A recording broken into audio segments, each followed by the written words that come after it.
Genesis 1. The account of creation. In the beginning, God created the heavens and the earth. The earth was formless and empty, and darkness covered the deep waters. And the Spirit of God was hovering over the surface of the waters. Then God said, "Let there be light." And there was light. And God saw that the light was good. Then he separated the light from the darkness.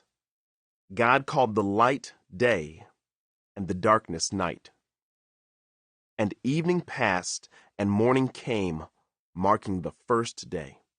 Then God said, "Let there be a space between the waters, to separate the waters of the heavens from the waters of the earth." And that is what happened. God made this space to separate the waters of the earth from the waters of the heavens. God called the space sky. And evening passed, and morning came, marking the second day. Then God said, "Let the waters beneath the sky flow together into one place, so dry ground may appear." And that is what happened. God called the dry ground land, and the waters seas.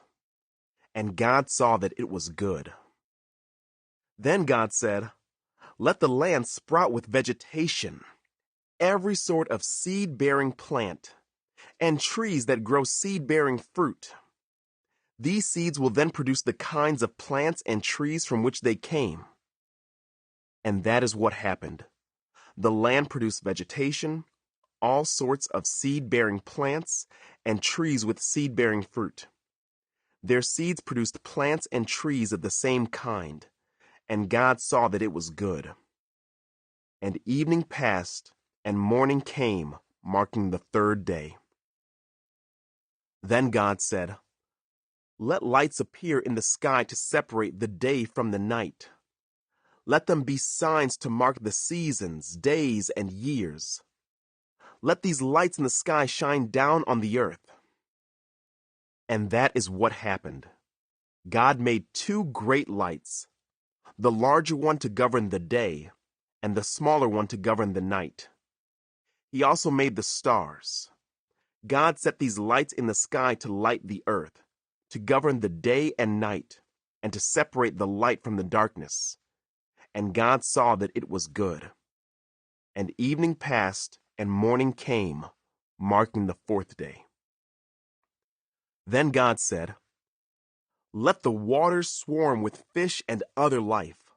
Let the skies be filled with birds of every kind."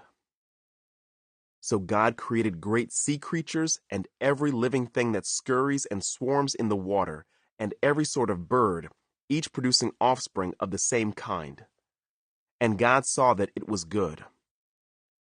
Then God blessed them, saying, "Be fruitful and multiply. Let the fish fill the seas, and let the birds multiply on the earth." And evening passed, and morning came, marking the fifth day.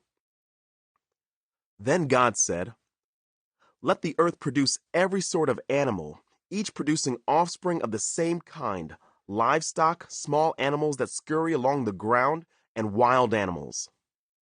And that is what happened. God made all sorts of wild animals, livestock, and small animals, each able to produce offspring of the same kind. And God saw that it was good. Then God said, "Let us make human beings in our image to be like us. They will reign over the fish in the sea, the birds in the sky, the livestock, all the wild animals on the earth, and the small animals that scurry along the ground." So God created human beings in his own image. In the image of God he created them. Male and female he created them. Then God blessed them and said, "Be fruitful and multiply. Fill the earth and govern it. Reign over the fish in the sea, the birds in the sky, and all the animals that scurry along the ground." Then God said, "Look, I have given you every seed-bearing plant throughout the earth and all the fruit trees for your food. And I have given every green plant as food for all the wild animals, the birds in the sky, and the small animals that scurry along the ground, everything that has life. And that is what happened. Then God looked over all he had made, and he saw that it was very good. And evening passed, and morning came, marking the 6th day.